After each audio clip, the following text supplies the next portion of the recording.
नमस्कार विद्यार्थी मित्र, आज आपण इयत्ता 5वी पूर्व उच्च प्राथमिक शिष्यवृत्ती परीक्षा फेब्रुवारी 2018चा प्रश्नपत्रिका क्रमांक 1 सर्व प्रश्नांची स्पष्टीकरणासह उत्तरे पाहणार आहोत। त्यामध्ये पेपरला गेल्यावर तुम्ही तुमचा बैठक क्रमांक टाकायचा आहे। माझा प्रश्न संच आहे ए। पेपरची वेळ असते 1.5 तास आणि एकूण गुण असतात 150। पेपरला गेल्यावर तुम्ही ह्या सगळ्या सूचना वाचून घ्यायच्या आहेत, त्या खूप महत्त्वाच्या आहेत। तर मग पाहूया आपण क्वेश्चन पेपर। विभाग 1 ते 3 साठी सूचना काय करायचंय, उतार्यावर पुढील उतारा काळजीपूर्वक वाचून विचारलेल्या प्रश्नांच्या उत्तरांचा योग्य पर्याय आपल्याला निवडायचा आहे। आता मी काय सांगते, सुरुवातीला आपण उतार्यावरचे प्रश्न सोडवताना सुरुवातीला प्रश्न वाचून घ्यायचे आहेत। मग उतारा सोडवताना आपल्याला त्यावर नेमकं काय आपल्याला त्यातून समजून घ्यायचं हे लक्षात येते। त्यामुळे आधी प्रश्न वाचायचे। आधी प्रश्न पाहूया। उतार्यावर दिलेले आधी प्रश्न पाहूया। काय प्रश्न आहेत? पाहुणा झाडावर येण्याची वेळ कोणती आहे? त्यातील पहिला पर्याय आहे सकाळ, दुपार, रात्र, संध्याकाळ। दुसरा प्रश्न आहे आगंतुक पाहुणा कोण आहे? पहिला पर्याय आहे चेंडू, दुसरा पक्षी, तिसरा घरटे, निरुपद्रवी प्राणी। तिसरा प्रश्न आहे पुढीलपैकी कोणत्या शब्दाचा समानार्थी शब्द उतार्यात आला नाही? नाही आलेला आहे पहा, उतार्यात आला नाही। अतिथी, द्विज, त्रासदायक, आराम। चला तर मग आता उतारा पाहूया। उतारा काळजीपूर्वक वाचायचा आहे, आपल्याला समजून घेऊन वाचायचा आहे, तरच आपल्याला प्रश्नांची उत्तरे सहजपणे लक्षात येतील। उन्हे उतरणीला लागली। उन्हे उतरणीला लागली म्हणजे कोणता टाइम झाला? उन्हे उतरणीला लागली म्हणजे संध्याकाळचा टाइम झाला। उन्हे उतरणीला लागली। पक्षी घराकडे परतू लागले। झाडावर देखील खूपशा पक्ष्यांची घरटी होती। त्यांनी जेव्हा परतल्यावर पाहिले की एक आगंतुक पाहुणा आपल्या झाडावर आरामात विश्रांती घेत बसला आहे, तेव्हा अगोदर तर ते बिचकले। मग तो पाहुणा बोलतो का ते पाहायला हळूहळू त्याभोवती घिरट्या घातल्या, किलबिलाट केला। पण चेंडू कसला वसतात? तोंडातून चकार शब्द त्याने काढला नाही। त्याला वाटले आपण गप्प राहिलो म्हणजे आपल्याला निरुपद्रवी समजून कोणी त्रास देणार नाही। उतारा समजून घेऊन वाचलेला आहे। आता प्रश्न पाहूया। पाहुणा झाडावर येण्याची वेळ कोणती आहे? सकाळ, दुपार, रात्र, संध्याकाळ। आता आपण उतार्यामध्ये पाहिलेलं आहे उन्हे उतरणीला लागली म्हणजे कोणती वेळ आहे पहा? संध्याकाळची। म्हणजे पर्याय चौथा बरोबर, संध्याकाळची वेळ आहे। आता दुसरा प्रश्न आहे। दुसरा प्रश्न कोणता आहे? आगंतुक पाहुणा कोण आहे? चेंडू, दुसरा पक्षी, घरटे की निरुपद्रवी प्राणी? आपण पाहिलेलं आहे पहिला पर्याय बरोबर आहे, चेंडू हा काय आहे? आगंतुक पाहुणा आहे, म्हणजे अचानक येणारा। आगंतुक म्हणजे अचानक येणारा पाहुणा आहे।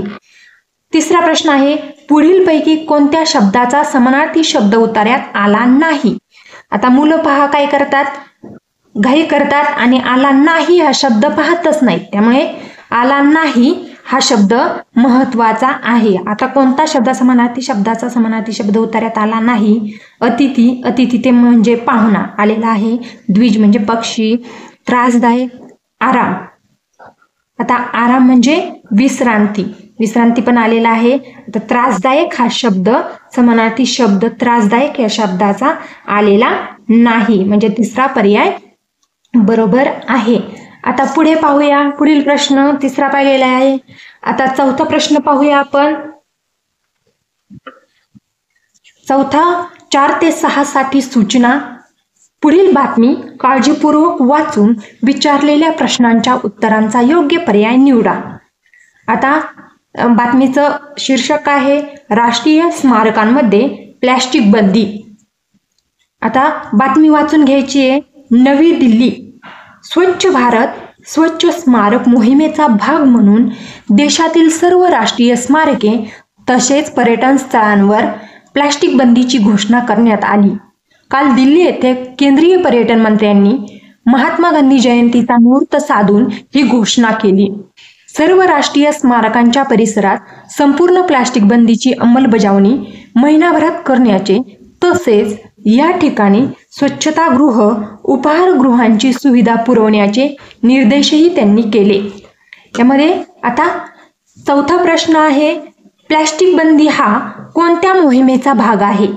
आता स्वच्छ भारत, सुंदर भारत, स्वच्छ भारत, स्वच्छ स्मारक, स्वच्छ भारत, आमचा भारत, स्वच्छ स्मारक, स्वच्छ पर्यटक. आता बातमीमध्ये सुरुवातीच्याच वाक्य आहे बघा, स्वच्छ भारत, स्वच्छ स्मारक मोहिमेचा भाग.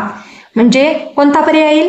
दुसरा पर्याय बरोबर आहे. स्वच्छ भारत, स्वच्छ स्मारक हा पर्याय बरोबर आहे. दुसरा पर्याय बरोबर आहे.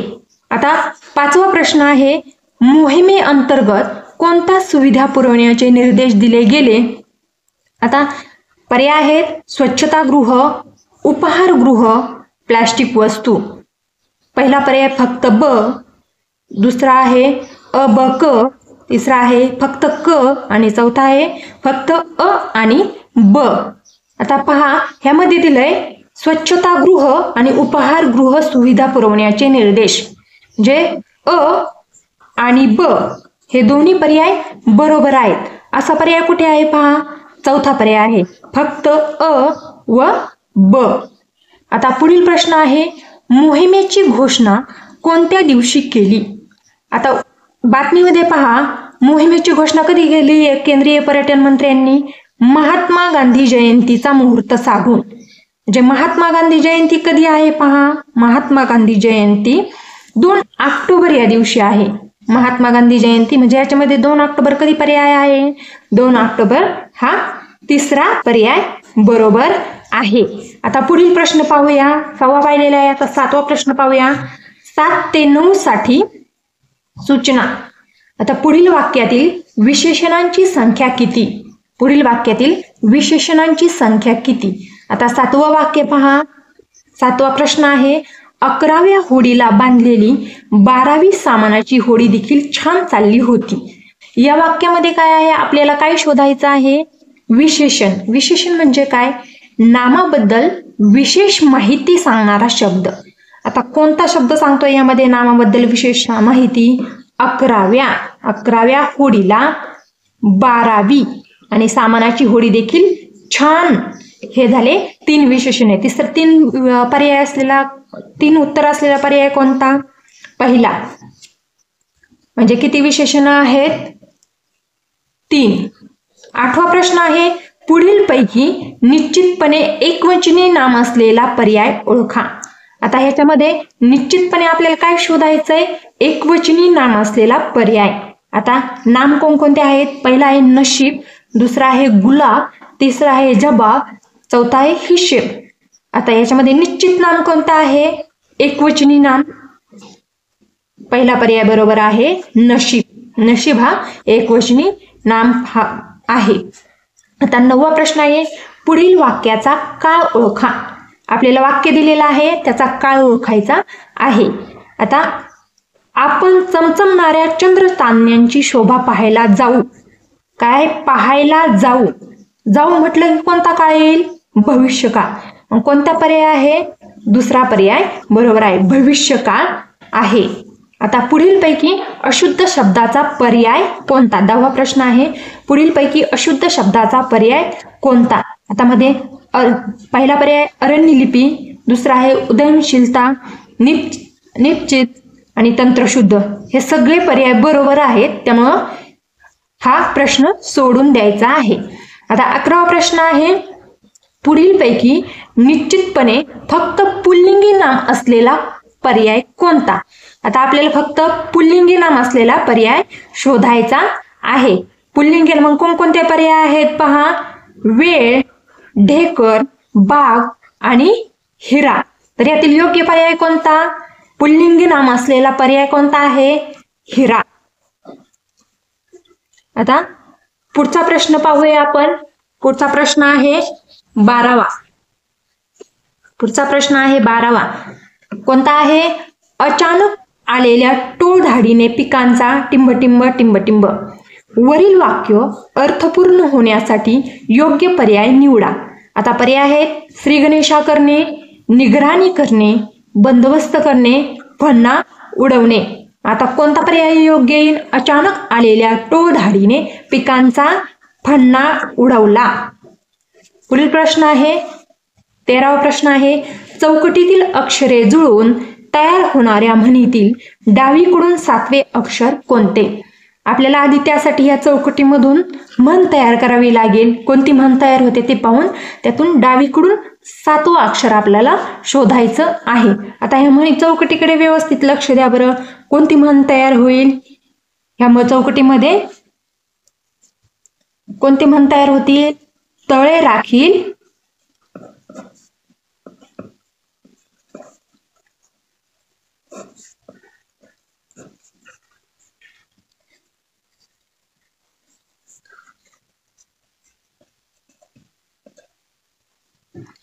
कोणती म्हण तयार होतील? तळे राखील तो पाणी चाखील.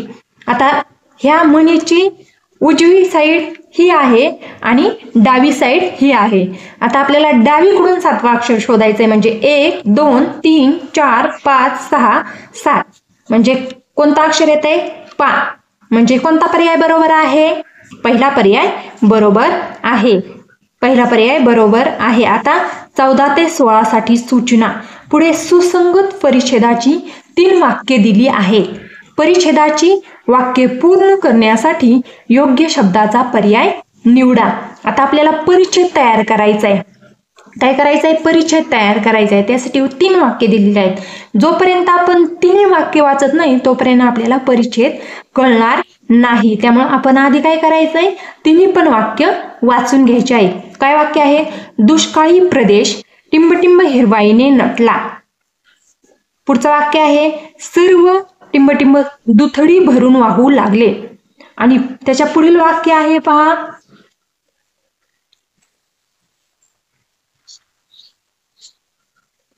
निसर्गाच्या कृपेने बळीराजा टिंबटिंब.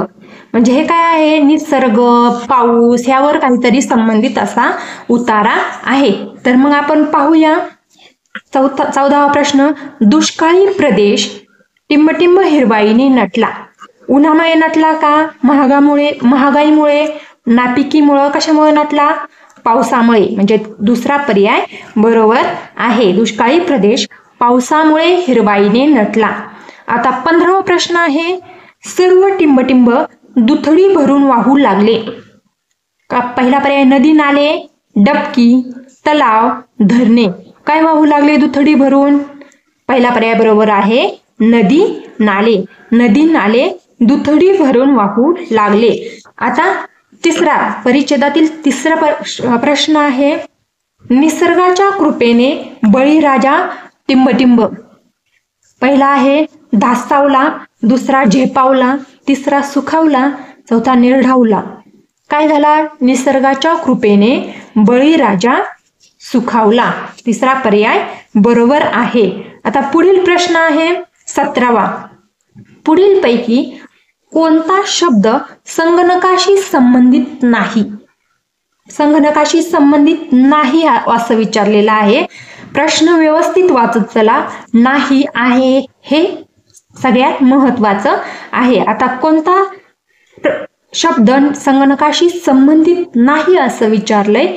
आता कोणते शब्द आहेत? User, print, newspaper, network. कोणता शब्द त्याच्याशी संबंधित नाही पहा मग कोणता? तिसरा पर्याय बरोबर आहे न्यूजपेपर.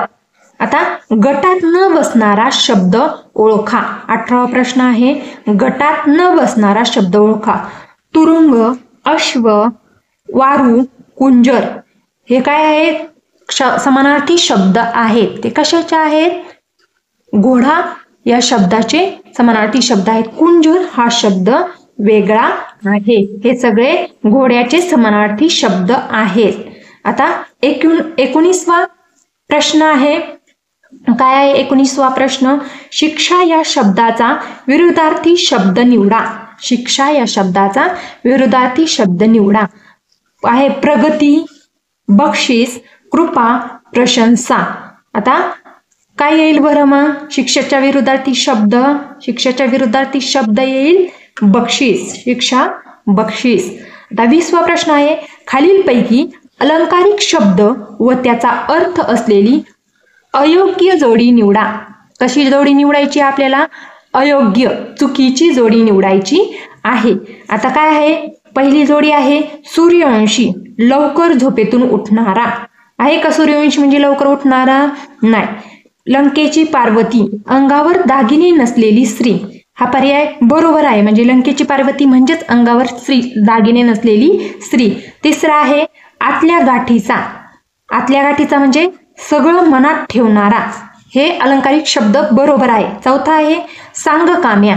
सांगकाम्या म्हणजे स्वतःच्या मनाने काहीही न करणारा. सांगकाम्या म्हणजे काय? स्वतःच्या मनात. हाही पर्याय बरोबर आहे.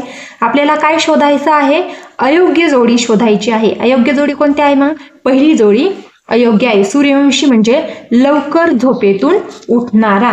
आता 21वा प्रश्न पाहायचा आहे आपल्याला.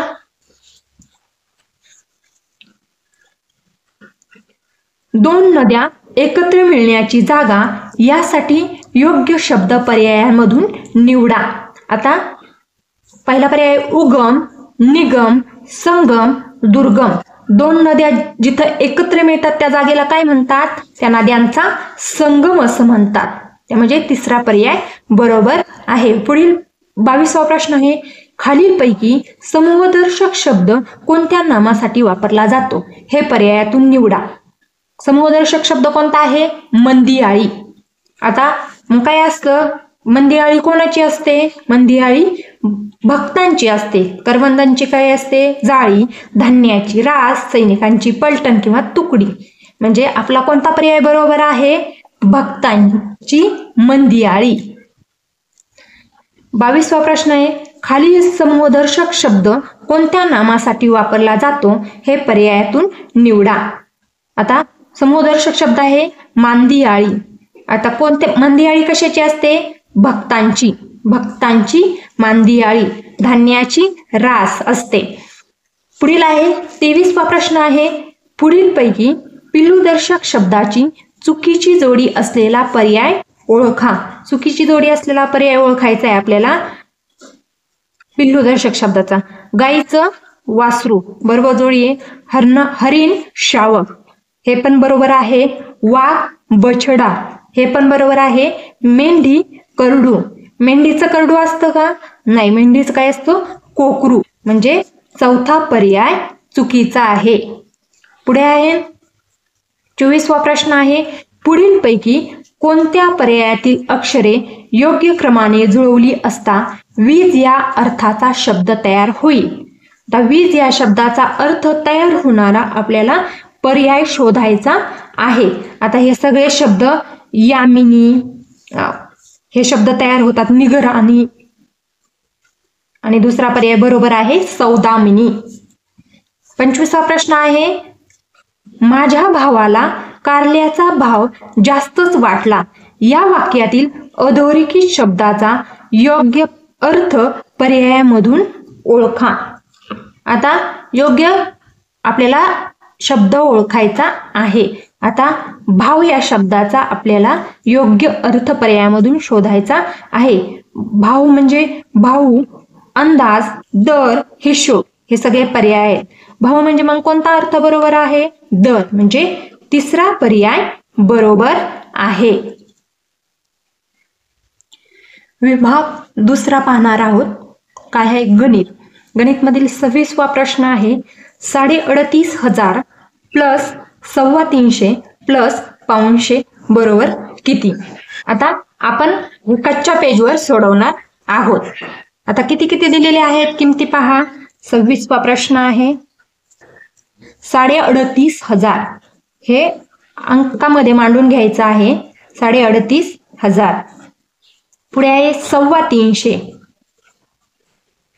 पुढे आहे 500. हे काय करायचंय आपल्याला?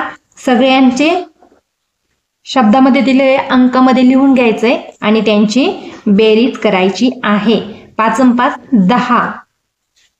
7 8 9 10. 5 आणि 3 8 आणि 1 9 आणि 8 तसेच 3ही तसेच. म्हणजे किती उत्तर आलेलं आहे आपलं? 38,900. कोणता पर्याय आहे मग? 38,900 म्हणजे पहिला पर्याय बरोबर आहे. आता पुढील प्रश्न आहे पहा. पुढील प्रश्न काय आहे? संख्या मालिकेतील क्रम ओळखून प्रश्नचिन्हाच्या जागी येणारी संख्या शोधा व तिचे वाचन दर्शवणारा पर्याय निवडा.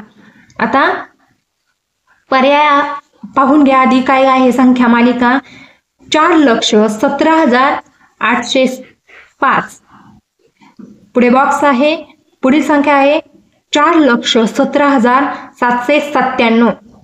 त्या पुढील संख्या आहे 4,17,793. आता ह्या सगळ्या संख्या खाली शब्दांमध्ये दिलेल्या आहेत. ते आपल्याला आधी अंकांमध्ये मांडायच्या आहेत आणि मग ठरवायचं आहे की कोणती क्रमामध्ये कोणती संख्या येते. पहिला आहे 4 लक्ष. पहिली संख्या आहे 4,17,800. 4,17,800. दुसरी संख्या आहे 41,07,081. तिसरी संख्या आहे 4,01,008. 1,801. आणि चौथी संख्या आहे 4 लक्ष. चौथी संख्या कोणती आहे? 4,17,801. आता यामधील योग्य पर्याय कोणता आहे? यामधील योग्य पर्याय आहे चौथा 4,17,801 हा योग्य पर्याय आहे. आता पुढचा प्रश्न आहे पहा. एका संख्येचा तिसरा भाग 33 आहे तर ती संख्या कोणती? एखाद्या संख्येचा तिसरा भाग जर आपल्याला काढायचा म्हटलं तर काय करायचं आहे पहा. त्या संख्येला 3 ने भागायचं आहे. आता पहिला पर्याय आहे 99. पहिला पर्याय आहे 99. 99 ला जर आपण 3 ने भागलं तर काय येईल बरं? 3 त्रिक 9 आणि 3 त्रिक 9 म्हणजे त्याचा एक भाग किती आलेला आहे? 33. आपलं उत्तर आलेलं आहे. पण आपण जर इथे पहिला पर्याय जर बरोबर नसता तर आपल्याला इतरही भाग आपल्याला पाहावे लागले असते. इतरही पर्याय आपल्याला चेक करावे लागले असते. म्हणजे जर आपण 36 ला 3 ने भागलं, 36 ला 3 ने भागलं तर किती येईल? 3 एक 3, 3 दुने 6 म्हणजे 12 येतोय. तिसरा भाग किती येतोय? 12. तर 30 ला भागला आपण, 30 या संख्येला 3 ने भागलं तर किती येईल? 3 एके 3 म्हणजे एक भाग किती येईल? 10. एक भाग किती येईल? 10. म्हणजे हा पर्याय कोणता पर्याय बरोबर आहे? पहिला पर्याय बरोबर आहे. कोणता? 99 हा एका संख्येचा ती संख्या 99 आहे. आता पुढील प्रश्न पाहूया आपण.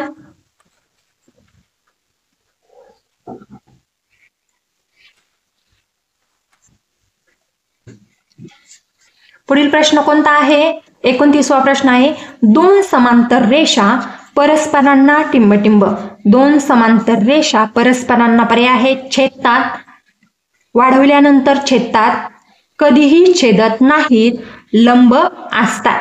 आता पहा 2 समांतर रेषा एकमेकांना 2 समांतर रेषा आपण अशा काढल्या तर त्या कधीही छेदत नाही. आपण किती वाढवल्या तरी त्या छेदत नाहीत. म्हणजे तिसरा पर्याय आपला बरोबर आहे. 2 समांतर रेषा परस्परांना कधीही छेदत नाहीत.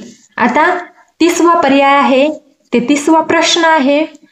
कोजागिरी पौर्णिमेसाठी 500 मिलीच्या 12 पिशव्या दूध आणले तर एकूण किती लिटर दूध आणले? कोजागिरी पौर्णिमेला आपण किती? 500 मिलीच्या म्हणजे आपल्याला आता जर कच्चं काम केलं तर आपण 500 मिलीच्या 12 पिशव्या काढायच्या आहेत आपल्याला. कितवा प्रश्न आहे? 30वा प्रश्न आहे आपल्या.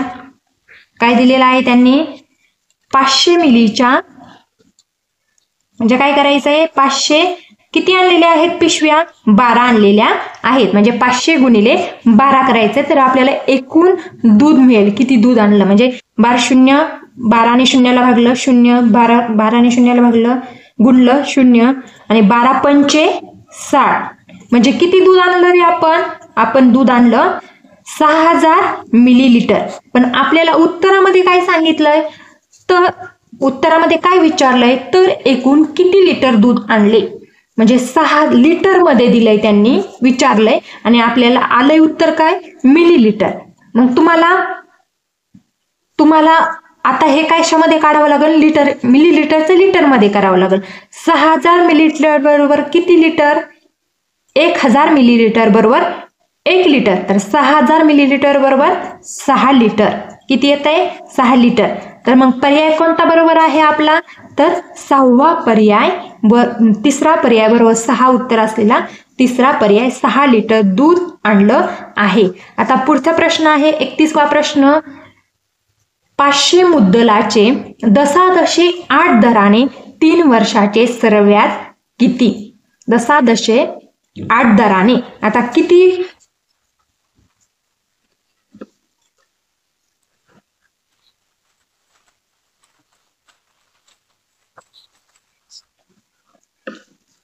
आता काय दिलेलं आहे त्यांनी आपल्याला, 500 मुद्दलाचे. आता सरळ व्याजाचं सूत्र माहिती आहे तुम्हाला, सरळ व्याज बरोबर म गुणिले द गुणिले क छेद 100. आता फक्त आपल्याला काय करायचंय, सूत्रामध्ये ते मांडून द्यायचंय. मुद्दल किती आहे पहा 500 गुणिले दर किती आहे 8 आणि काळ किती आहे 3.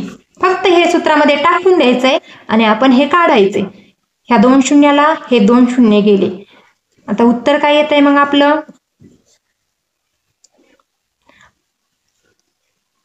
5 8 40 आणि 40 गुणिले 3 करायचंय 4 त्रिक 12, म्हणजे किती उत्तर येते आपलं उत्तर आलेलं आहे 120. कोणता पर्याय बरोबर आहे मग आपला, पर्याय क्रमांक 2, 120 सरळ व्याज आलेलं आहे. आता या 32वा प्रश्न आहे, खालीलपैकी योग्य विधान कोणते. आपल्याला योग्य विधान शोधायचं आहे. पहिलं विधान आहे, विक्री किंमत खरेदी किमतीपेक्षा कमी असल्यास नफा होतो. बरोबर आहे का, नाही, हे अयोग्य विधान आहे. दुसरं आहे, खरेदी किंमत विक्री किमतीपेक्षा कमी असल्यास तोटा होतो. हे पर्याय बरोबर आहे का, नाही, अयोग्य आहे. तिसरं आहे, खरेदी किंमत विक्री किमतीपेक्षा जास्त असल्यास नफा होतो. हे पर्याय बरोबर आहे का, नाहीये, चूक होतं, इथे काय होतो, तोटा होतो. चौथा आहे, विक्री किंमत खरेदी किमतीपेक्षा जास्त असल्यास नफा होतो. हा पर्याय बरोबर आहे, चौथा पर्याय बरोबर आहे. आता पुढील प्रश्न पाहूया आपण.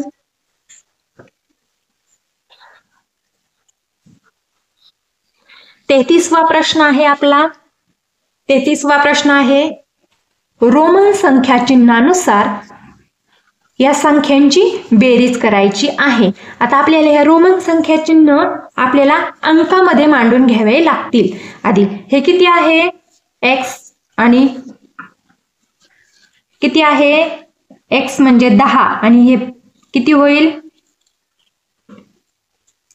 17 अधिक हे किती आहे 9 अधिक सॉरी मायनस इथे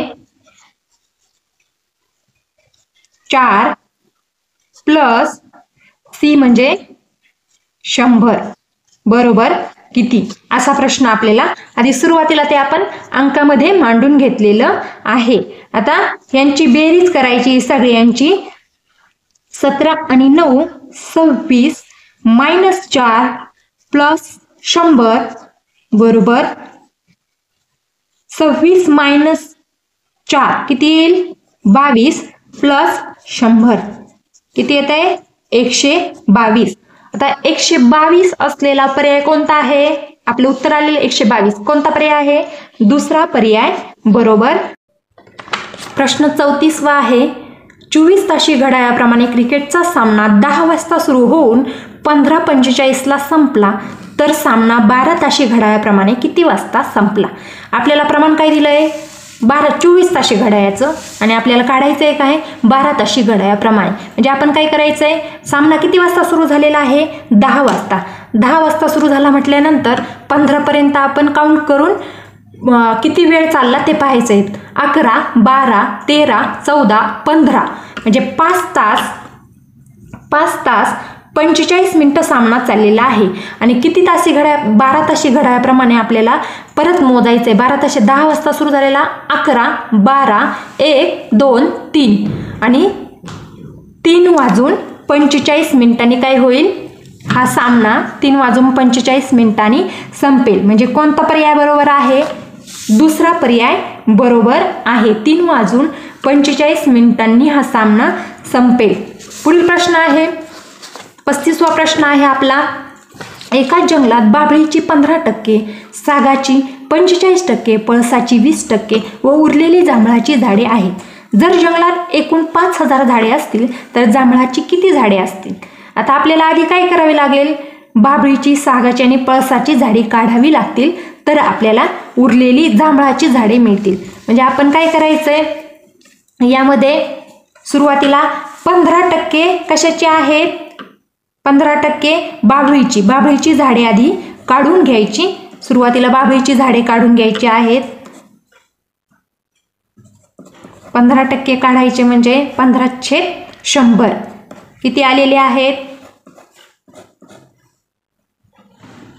15×5=75 म्हणजे 750 कशाची आलेली आहेत? 750 बाभळीची झाडे आलेली आहेत.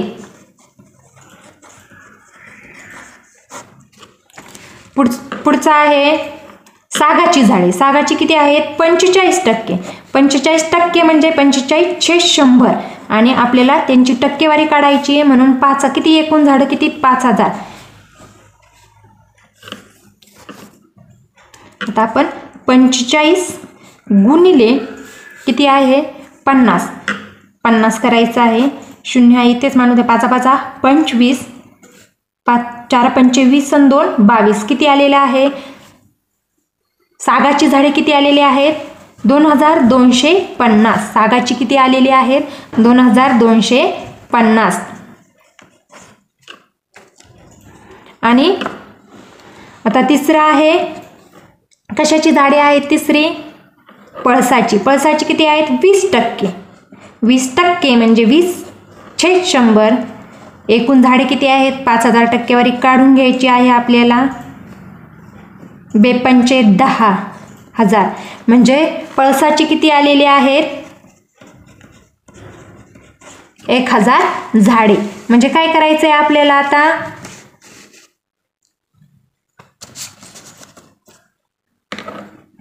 आता एकूण यांची टोटल करायची आहे.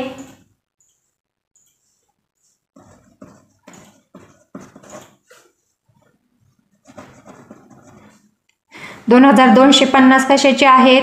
सागाची. 1000 पळसाची. 750 बाभळीची.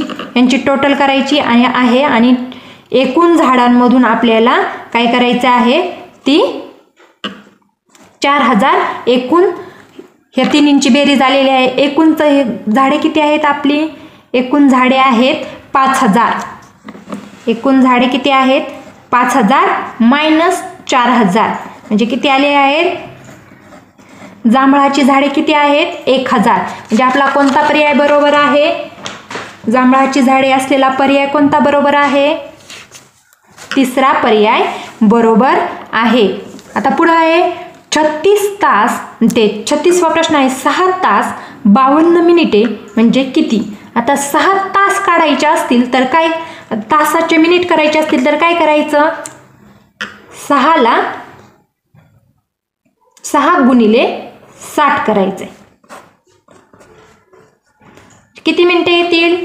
360. आणि वरून आपल्याला वर आणखी मिनिटे दिली आहेत 52 मिनिट. ते पण त्याच्यामध्ये मिक्स करायचे आहेत, प्लस करायचे आहेत. किती येतील मग? 6 5 11 म्हणजे किती आले? 412. 412 आलेली आहेत. म्हणजे कोणता पर्याय बरोबर आहे? पहिला पर्याय बरोबर आहे. आता पुढे काय आहे? खालीलपैकी कोणते विधान असत्य आहे? कसं सांगितलंय? असत्य विधान सांगितलेलं आहे. आता असत्य विधान जर आपल्या सुरुवातीला लक्षपूर्वक वाचायचंय, असत्य दिलंय का सत्य दिलंय हे आपण आधी शोधून काढायचं आहे. आता 100चा शेकडा 20 म्हणजे किती? 20. हे आपण गणित प्रत्येक सोडून पाहायचं. शेकडा कसा काढायचा आहे माहिती आहे? 100चा शेकडा 20 कसा? हे चुकीचं आहे, हे बरोबर आहे. आपल्याला असत्य शोधायचंय. 200चा शेकडा 10 बरोबर 20 हेही बरोबर आहे. 400चा शेकडा 5 बरोबर 20 हेही बरोबर आहे. हा चौथा पर्याय चुकीचा आहे. 300चा शेकडा 10 बरोबर 20 हे विधान चुकीचं आहे. आता पुढचा प्रश्न पाहूया आपण.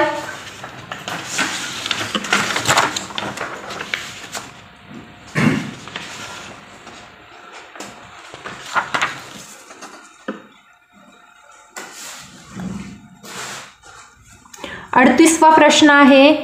4 5 6 0 8 हे अंक एकदाच वापरून तयार होणारी मोठ्यात मोठी संख्या व लहानात लहान संख्या यांच्या बेरजेची निमपट किती? आपल्याला शोधायची आहे. आता मोठ्यात मोठी संख्या शोधायची म्हटल्यानंतर काय येईल? सुरुवातीला कोणता अंक घ्यायचा आहे? आपण मोठा अंक घ्यायचा आहे. उतरत्या क्रमाने संख्या मांडायच्या आहेत. म्हणजे आपल्याला काय मिळेल? मोठ्यात मोठी संख्या.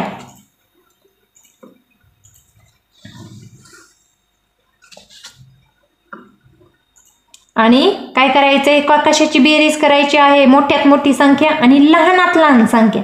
तर लहानात लहान संख्या म्हटलं तर 0 सुरुवातीला न मांडता काय मांडायचंय?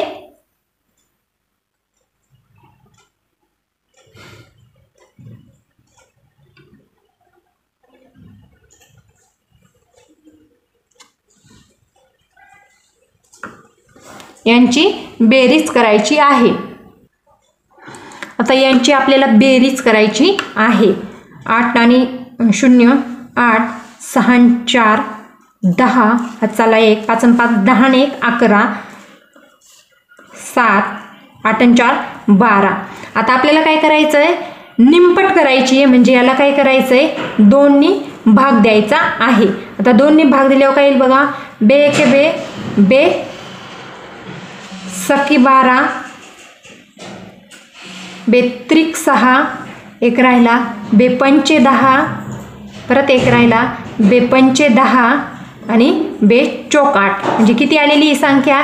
63,554. म्हणजे कितवा पर्याय? तिसरा पर्याय बरोबर आहे. आता 39वा प्रश्न आहे. जर p बरोबर 3 t बरोबर 2 असेल तर या खाली दिलेल्या गणिताचं आपल्याला काय करायचं आहे? उत्तर काढायचं आहे. आता मग ते आपण कच्चं सोडूया. आता काय दिलंय? p म्हणजे किती आहे?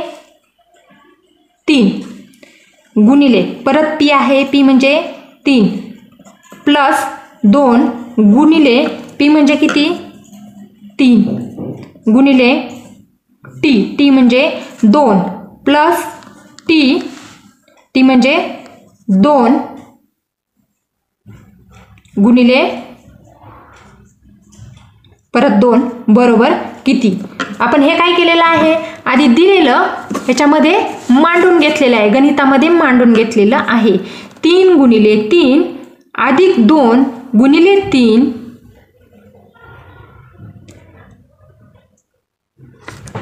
3 गुणिले 3 अधिक 2 गुणिले 3 गुणिले 2 अधिक 2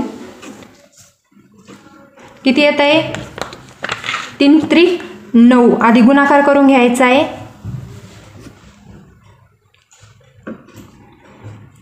3 दुने 6, 6 दुने 12 प्लस 2 दुने 4, किती येते हे 9 प्लस 12 फिर प्लस 4 किती येते 25. कितवा पर्याय बरोबर आहे आपला? दुसरा पर्याय बरोबर आहे. आता पुढील प्रश्न आहे, रोहितला दसादसे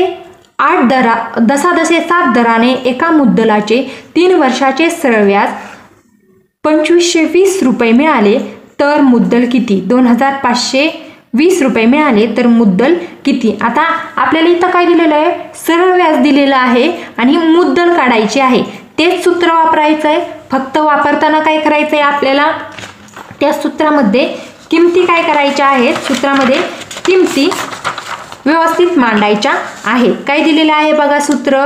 रोहितला दसादसे सरळ व्याजाचं सूत्र काय आहे? म गुणिले द गुणिले क छेद 100. सूत्रामध्ये मांडून घ्यायचं आहे संख्या. काय दिलेलं आहे? सरळ व्याज बरोबर सरळ व्याज किती दिले आहे? 2520 बरोबर मुद्दल आपल्याला काढायची आहे, म्हणजे तशीच मांडून द्यायची आहे. दर किती आहे? दर आहे 7, काळ आहे 3, हे मांडून घेतलं आहे.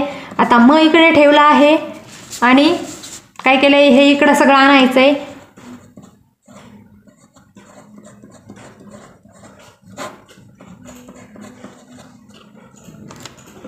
काय करायचंय? आता आपण भाग द्यायचा आहे. आपल्याला काय करायचं आहे? आता हे गणित सोडवायचं आहे. आता 7 ने याला मल्टिप्लाय भाग द्यायचा आहे. 7 एक 7, 7 त्रिक 21, खाली राहिले 4, 7 सकून 45, म्हणजे किती आलेलं आहे? 360. आता 360ला परत 3 ने भाग द्यायचा आहे. 3 एक 3, 3 दुने 6, 120. 120 किती राहिलेला आहे बघा? आता 120 गुणिले 100 किती आलेले आहे? पहा मुद्दल आपली 120 गुणिले 100 म्हणजे 12,000. म्हणजे कितवा पर्याय बरोबर आहे आपला? आपला चौथा पर्याय बरोबर आहे. आता पुढील प्रश्न पाहूया आपण. 0, 5, 6, 7 हे अंक एकदाच वापरून जास्तीत जास्त किती 3 अंकी समसंख्या तयार होतील? कोणत्या समसंख्या? आता समसंख्या असल्यावर त्यांच्या शेवटी काय असतं? 0, 2, 4, 6, 8 या संख्या असतील. म्हणजे या अंकांमधील 5 आणि 7 या त्यांच्या शेवटी आल्या नाही पाहिजेत. फक्त 0 आणि 6 हे त्यांच्या एकक स्थानी आले पाहिजेत. त्यामुळं ह्यात किती संख्या तयार होतील? यामध्ये 10 संख्या तयार होतील. आता पुढे आहे, पुढील गणित आहे 8.8 प्लस 8.08 प्लस 8.008 प्लस 8.0008 प्लस 88.8 बरोबर किती? आता हे गणित आपल्याला सोडवायचं आहे. तर मग ह्या गणित आधी आपल्याला मांडून घ्यावं लागेल. आता 8.8 बेरीज करताना दशांश चिन्हाखाली दशांश चिन्ह मांडायचं आहे. बाकी काहीच करायचं नाही, बेरीज करून घ्यायची. 8.008 8.0808 आणि 88.8 यांची फक्त काय करायची? आपल्याला बेरीज करून घ्यायची आहे. या 8च्या खाली काय आहे का? तसाच मांडून द्यायचा आहे. या 8च्या खाली आहे 8 0, 8 प्लस 0 8, 8 आणि 8 16, चला 1 8 आणि 8 16 आणि 1 17 हातचा इकडं द्यायचा आहे. 8 1 8 8 2 16 8 3 24 8 4 32 8 म्हणजे 40 आणि 1 41 8 आणि 4 12.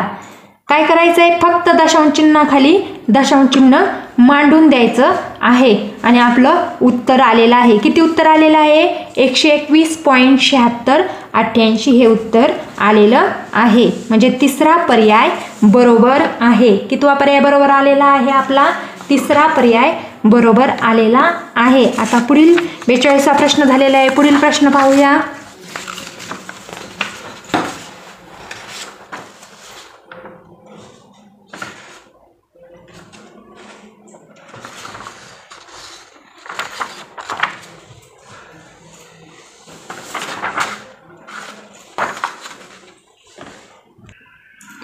त्रेचाळीसवा प्रश्न आहे.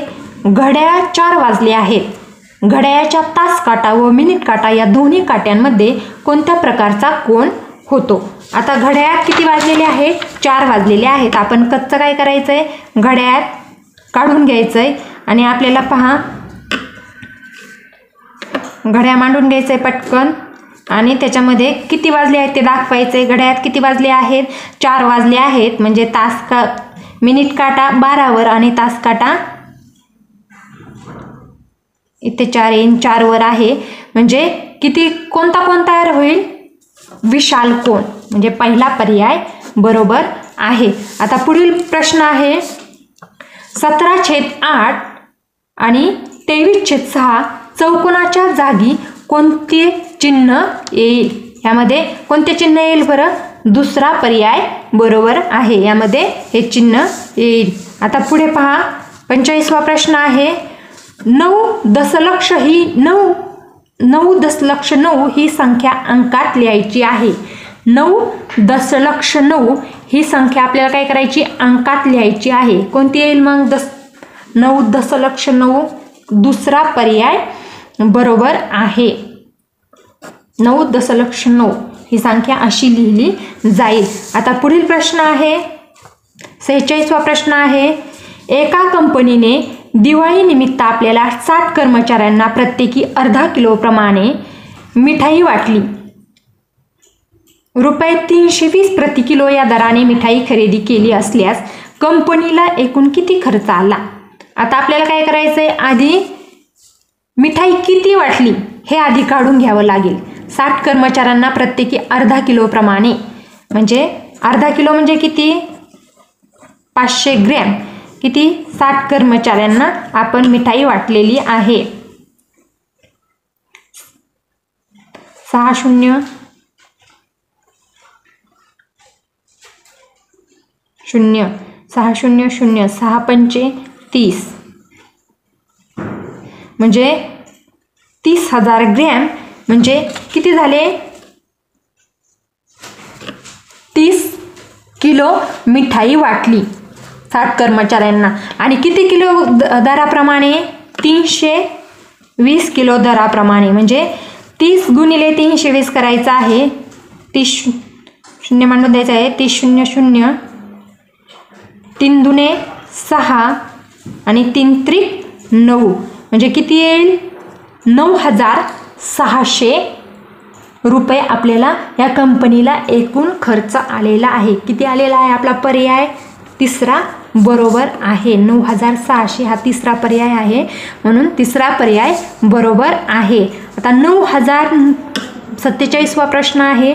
9,900 चे 9% किती? 9,900 चे आपल्याला कच्चं काम करायचं आहे. किती दिलेलं आहे? 9,900 चे 9% किती? असा प्रश्न दिलेला आहे. 9,900 चे 9% किती? आपल्याला गणित सोडवायचं आहे.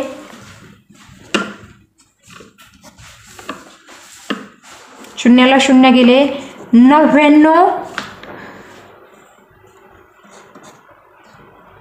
99 गुणिले 9 9 81 9×9 = 81 आणि 8 89 म्हणजे आपला कितवा पर्याय बरोबर आलेला आहे? 891 म्हणजे पहिला पर्याय बरोबर आलेला आहे. आता पुढे आहे आपल्याला 48 गणित सोडवायचं आहे. पहा 48 गणित आहे.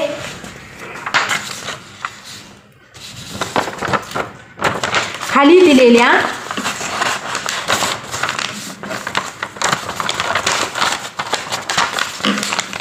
खाली दिलेल्या 48वा प्रश्न आहे. खाली दिलेल्या आकृतीची परिमिती किती? आता आकृती बघा आणि त्याची आपल्याला काय करायची आहे? परिमिती म्हणजे काय असतं? सर्व बाजूंची बेरीज. 4 आणि 2 6, 6 आणि 3 9, 9 आणि 2 किती येईल? 9 आणि 2 11, 11 आणि 3.5 म्हणजे 11 आणि 3 14, 14.5 म्हणजे कितवा पर्याय बरोबर आहे? आपला तिसरा पर्याय बरोबर आहे. 14.5 हे बरोबर आहे. आता काय दिलेलं आहे? 49वा प्रश्न आहे. बॉक्स आहेत हे चौकोन दिलेले आहेत. या चौकोनाच्या जागी समान अंक आहे. कसा आहे? समान अंक आहे. त्यामुळं काय करायचं आहे आपल्याला? तर तो अंक कोणता असं विचारलंय. अशा प्रश्नाला काय करावं लागतं आपल्याला? उत्तरासाठी जे दिलेले पर्याय असतात त्याकडून जायचं आहे.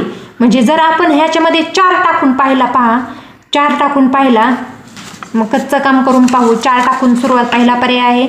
4 टाकून पाहिला 445 गुणिले 445 5 5 25 2 4 25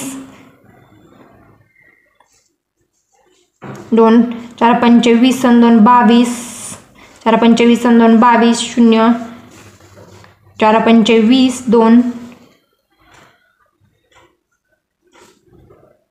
नाही चूक हे झालं. 445 गुणिले 445 5 5 25 2 4 25 22 4 25 आणि 2 22 4 25 2 4 चौक 16 आणि 2 17 18 4 चौक 16 आणि 17 4 25 2 दिले 4 चौक 16 17 18 4 चौक 16 आणि 1 17 म्हणजे किती येत आहे? हे येत आहे का बरोबर? नाही येते. 7 आणि 7 14 15 16 17 18 19 हे येत आहे का बरोबर? नाही येत. ही संख्या येत नाही.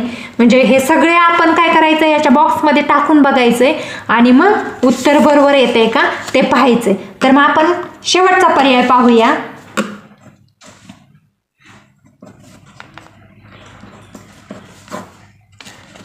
5 5 25 5 1 5 6 7 5 1 5 0 5 1 5 1 1 0 0 5 1 5 1 1 5 7 आणि 5 12 10 11 12 आलं का उत्तर बरोबर? हे म्हणजे चौथा पर्याय बरोबर आहे. कितवा पर्याय बरोबर आहे? चौथा पर्याय बरोबर आहे. आता पुढील प्रश्न आहे 5,45,035 या संख्येमधील 10,000 स्थानी असलेल्या अंकाची स्थानिक किंमत व दशक स्थानी असलेल्या अंकाची स्थानिक किंमत यांतील फरक किती? आता यामधील 10,000 स्थानी असलेल्या अंकाची स्थानिक किंमत, दोन्हीमध्ये स्थानिक किंमत या अंकांची फरक काढायचा आहे. 10,000 स्थानी कोणता हा संख्या आहे? काय करायचं आहे? स्थानिक किंमत मांडायची म्हणजे तो संख्या आणि त्यापुढे तेवढे शून्य मांडून द्यायचे आहे. किती आहे त्याच्या पुढे? 5 शून्य आहेत. 5 मांडून द्यायचे आणि दशक स्थानी असलेल्या अंकांची स्थानिक किंमत. आता दशक स्थानी कोणता आहे? एकक आणि दशक म्हणजे त्याची स्थानिक किंमत यांच्यामध्ये काय करायचं आहे आपल्याला? यांच्यातील फरक म्हणजे मायनस करायचं आहे. 0 0 इथे किती येतील 10 म्हणजे इथे 7 इथे 9 इथे 8 ते 9 म्हटल्यानंतर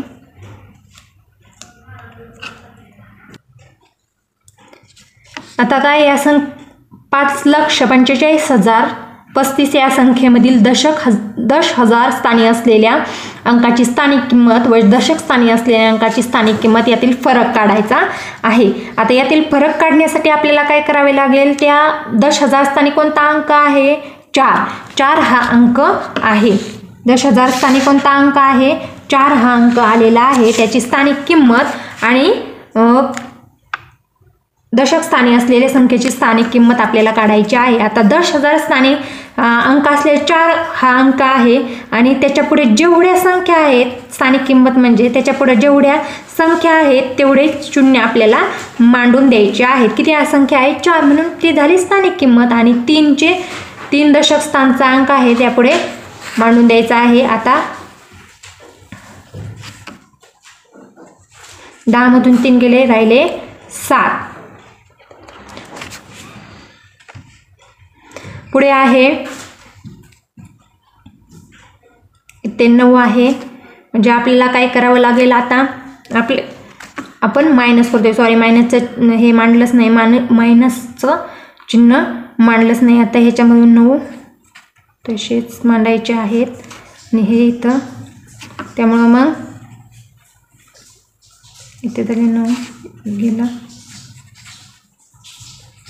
किती उत्तर आलेले आहे 39,970 उत्तर आलेलं आहे. म्हणजे कोणता पर्याय बरोबर आहे, तिसरा पर्याय बरोबर आहे. आता पुढचा आहे 51वा प्रश्न आहे. एका संख्येला 25 ने भागले असता भागाकार 13 येतो व बाकी 22 येते तर ती संख्या कोणती? एका संख्येला 22 ने भागले असता भागाकार 13 येतो व बाकी 22 येते तर ती संख्या कोणती? आता काय करायचं आहे, अशा प्रश्नांमध्ये मी काय करते, अशा प्रश्नांमध्ये उत्तरांच्या पर्यायाकडून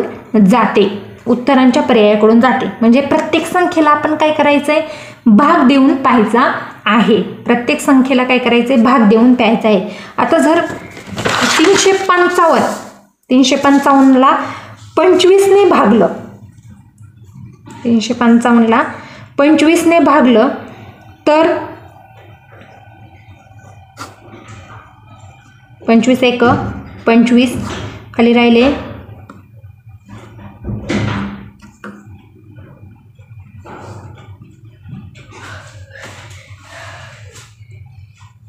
पुढे आहे 25 चौक 100.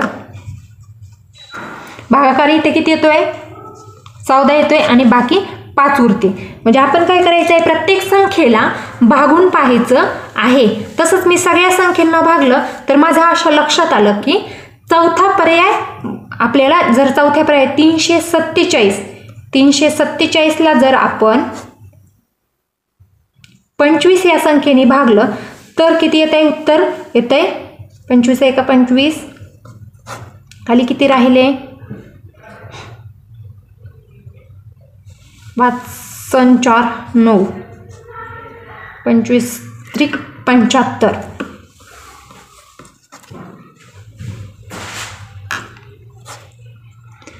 किती बाकी उरते 22. म्हणजे आपल्याला जो पर्याय हवाय तो आलाय, म्हणजे चौथा पर्याय बरोबर आहे. आता 52वा प्रश्न आहे. प्रश्न आहे 52वा.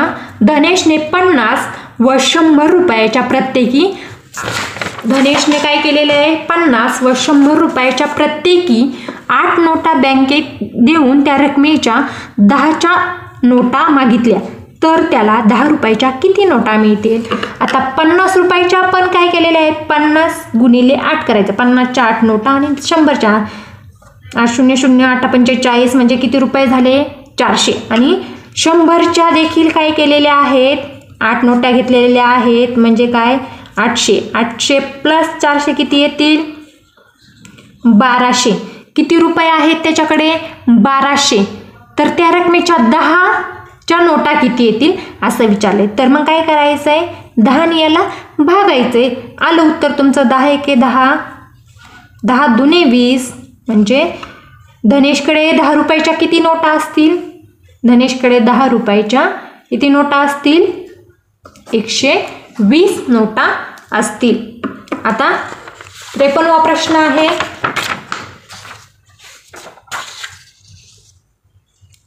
एकोणचाळीसच्या सर्वात मोठ्या विभाजकांमध्ये 27चा सर्वात लहान विभाजक मिळवला असता येणाऱ्या संख्येच्या सर्व विभाजकांची बेरीज किती. आता 39चा सर्वात मोठा विभाजक किती, 39च. आणि 27चा सर्वात लहान विभाजक कोणता, 1. म्हणजे किती येईल, 40. आता आपल्याला काय करायचं आहे, 40च्या सर्व विभाजकांची बेरीज आपल्याला करायची आहे. 40च्या आता सर्व विभाजक कोणते येतील पहा. 40चे विभाजक 1, 2, 3 नाही येत, 4, 4, 5, 7, 6 नाही, 6, 7 नाही, 8, 45 म्हणजे 8 येईल. आणि 8, 9, 10, 10 येईल. 10, 12, 12 नाही ना, 13, 14, 15, 16, 17, 18, 19.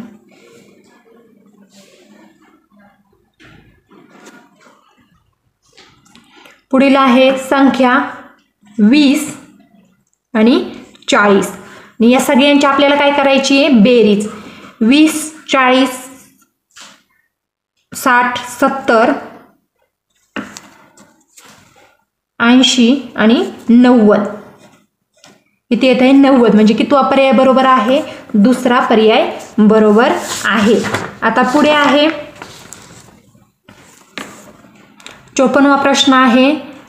54वा प्रश्न आहे 7/5 गुणिले 5/7 प्लस 1 बरोबर किती. आता एकदम सोपा प्रश्न आहे हा. 5 यांचे 5 1 5, 5 1 5, 7 1 7, 7 1 7. किती राहिले, 1/1 म्हणजे एकच असतो. 1 प्लस 1 बरोबर किती येईल, पर्याय बरोबर 3. तिसरा पर्याय बरोबर आहे. आता पुढचा आहे 5656 भागिले 8 या उदाहरणात भाजक 1 ने कमी केला तर भागाकार कितीने वाढेल. आता आपण भाजक जर 1 ने कमी केला तर भागाकार किती येईल. या उदाहरणामध्ये काय दिले पहा, 5656 भाजक 1 ने कमी करायचा आहे. म्हणजे जर आपण भाजक 1 ने कमी केला म्हणजे 7 ने जर याला भागलं तर किती येईल, 7 8 56, 7 8 56. आणि सुरुवातीला तर भागाकार कितीने वाढेल, म्हणजे सुरुवातीचा पण भागाकार करून आपल्याला घ्यावा लागेल. 8 ने भागायचंय, किती येईल, 8 7 56, 8 7 म्हणजे कितीने वाढलाय भागाकार पहा,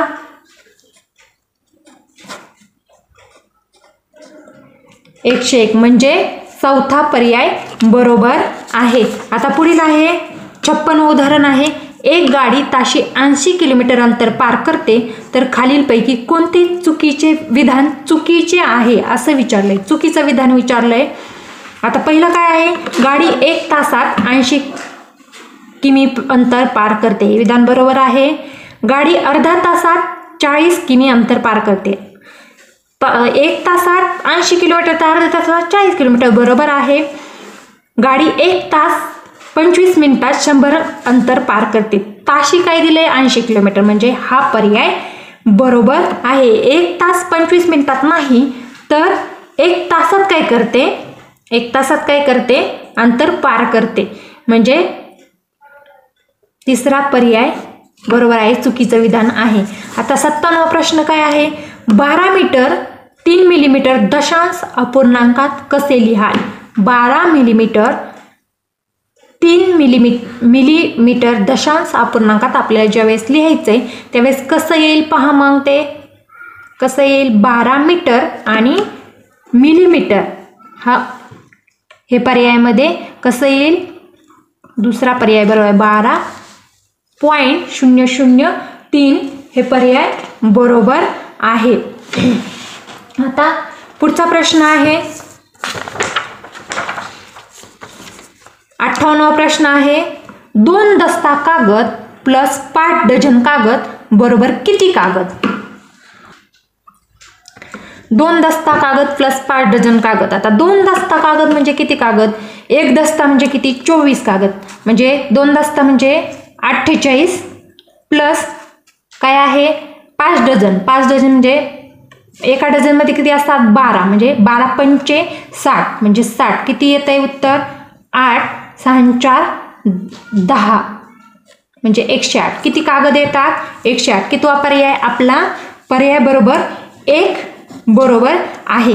आता पुढचा प्रश्न काय आहे 59वा 6/18 या अपूर्णांकात 6/18 किती वेळा मिळवल्यास बेरीज 3 येईल.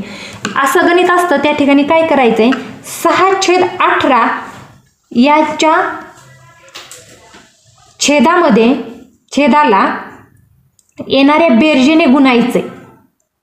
18 त्रिक 54 आणि त्याला 6ने काय करायचंय भागायचंय तेव्हा तुम्हाला उत्तर मिळतं 6×9 पण आपल्याला काय सांगितलंय किती वेळा मिळवावे लागतील. आपल्याकडे एकदा ऑलरेडी आहे आणखी किती वेळा मिळवावे लागतील म्हणून -1 करायचंय म्हणजे आपलं उत्तर किती येईल. उत्तर किती येईल आपलं 8 म्हणजे आपला कोणता पर्याय बरोबर आहे. आपला पर्याय बरोबर 3 बरोबर आहे. आता पुढचा आहे जॉनने एक मोटारसायकल 20,000ला खरेदी करून 25,000ला विकली तरी व्यवहारात त्याला किती रुपये नफा अथवा तोटा झाला.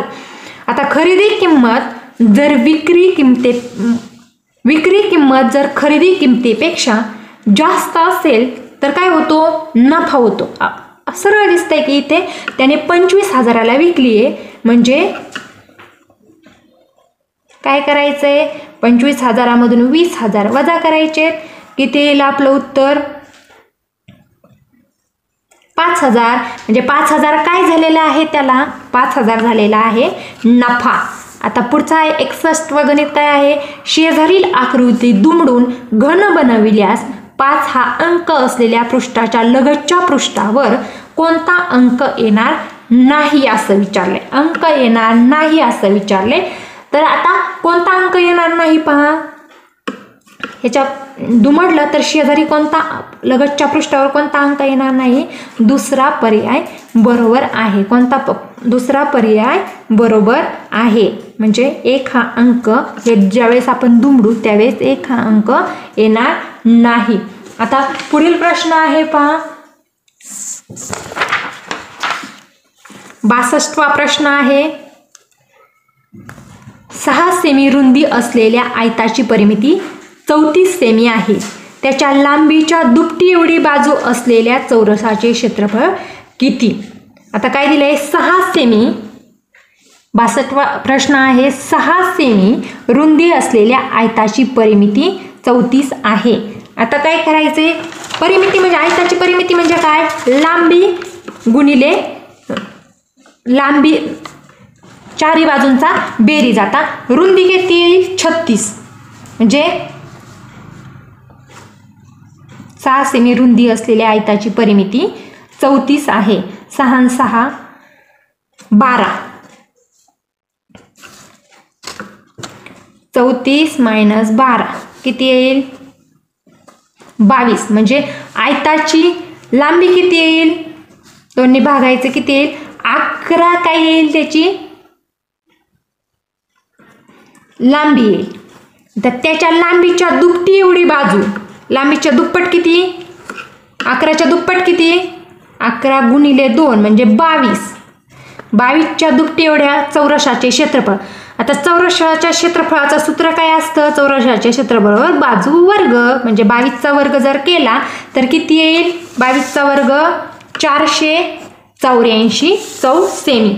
आता पुढचा 63वा प्रश्न आहे 48 मीटर लांबी 12 मीटर रुंदी असलेल्या हॉलला 64 चौरसाकृती टाईल्स लागतात, तर प्रत्येक टाईलची परिमिती किती? असा प्रश्न आहे. 63वा प्रश्न आहे 48 मीटर लांबी व 12 मीटर रुंदी असलेल्या हॉलला 64 चौरसाकृती टाईल्स लागतात, तर प्रत्येक टाईल्सची परिमिती किती?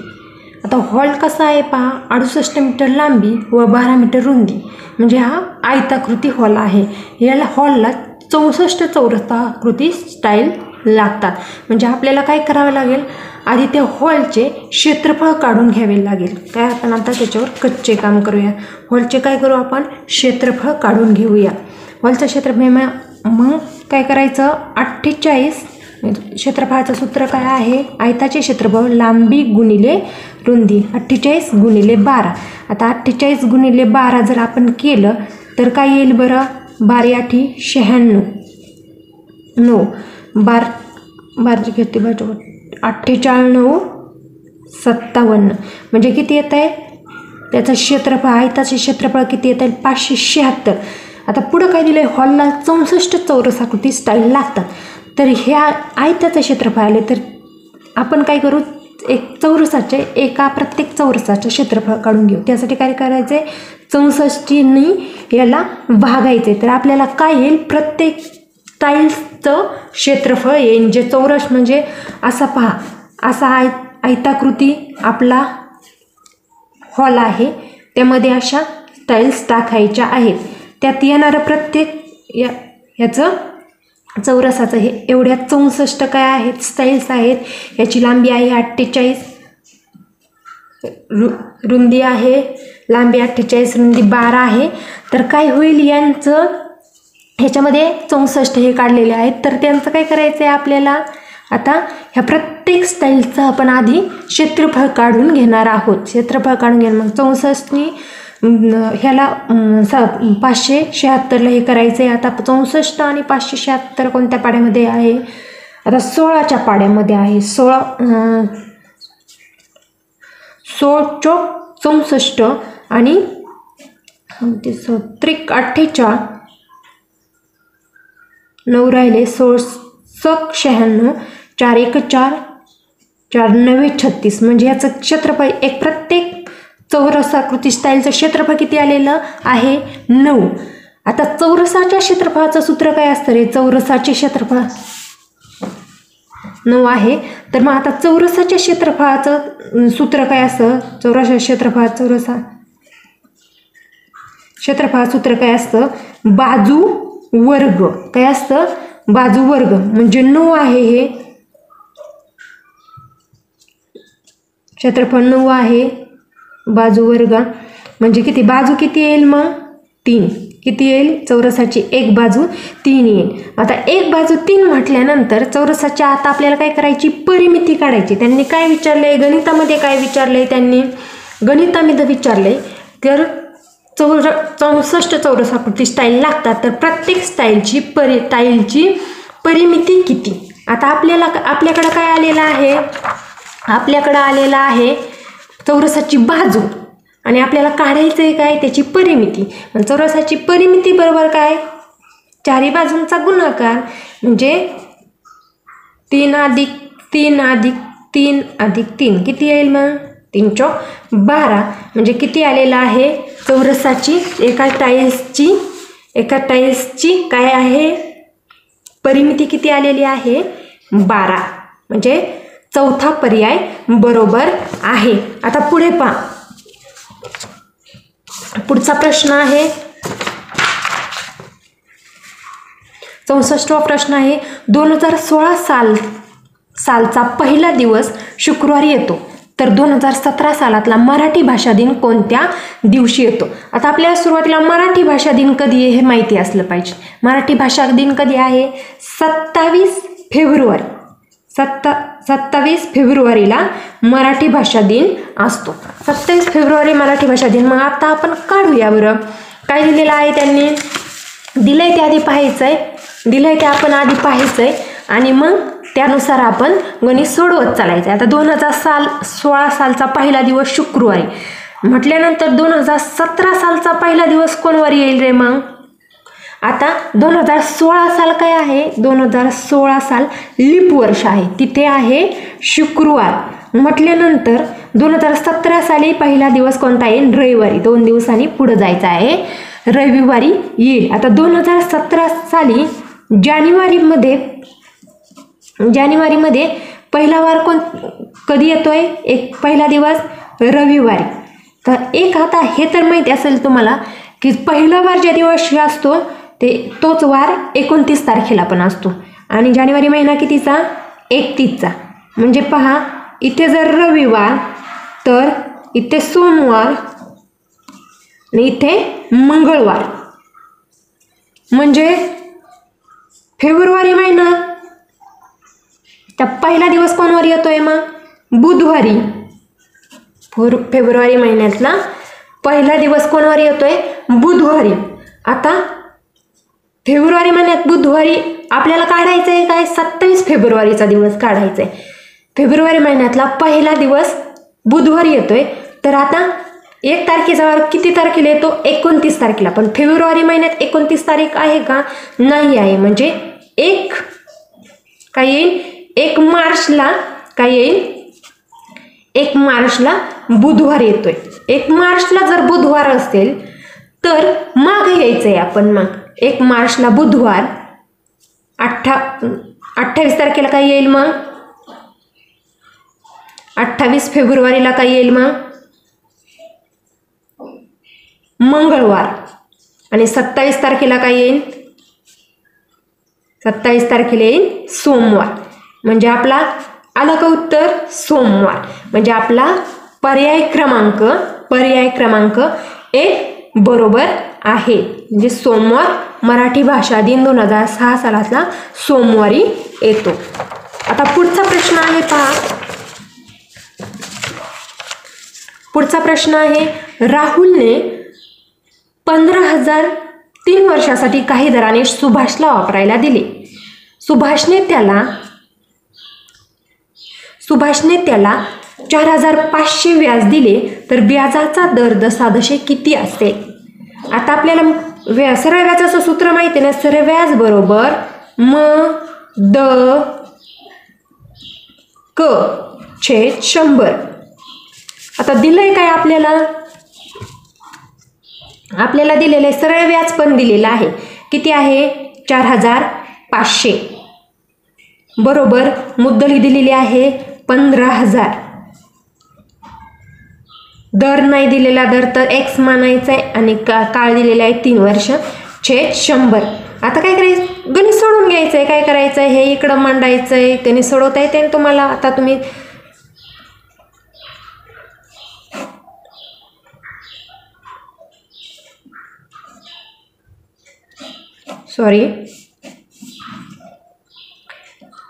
हे इकडं घ्यायचं आहे 4500.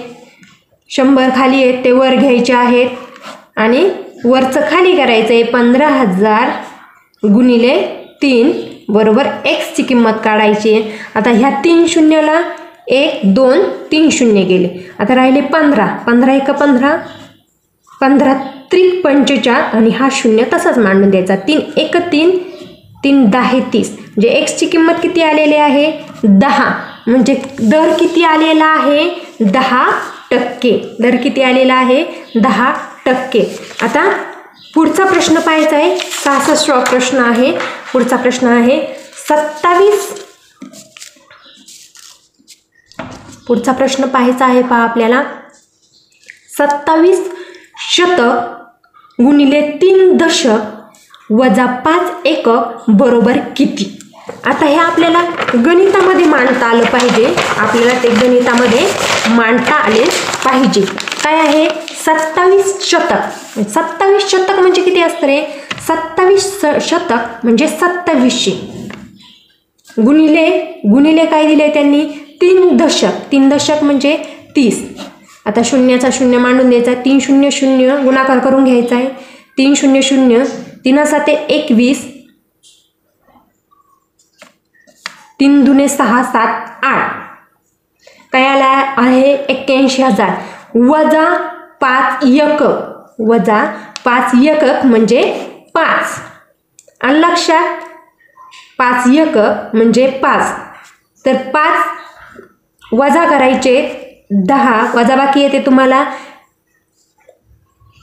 इथे झाले 9, इथे 9, इथे 0, म्हणजे किती येणार 80,995. हे सुरुवातीला काय करायचं आहे, गणितामध्ये मांडून घ्यायचं आहे. सॉरी, मी गणितामध्ये मांडून दाखवलं नाही तुम्हाला. 27 शतक गुणिले 3 दशक वजा 5 एकक हे आपलं गणित होतं.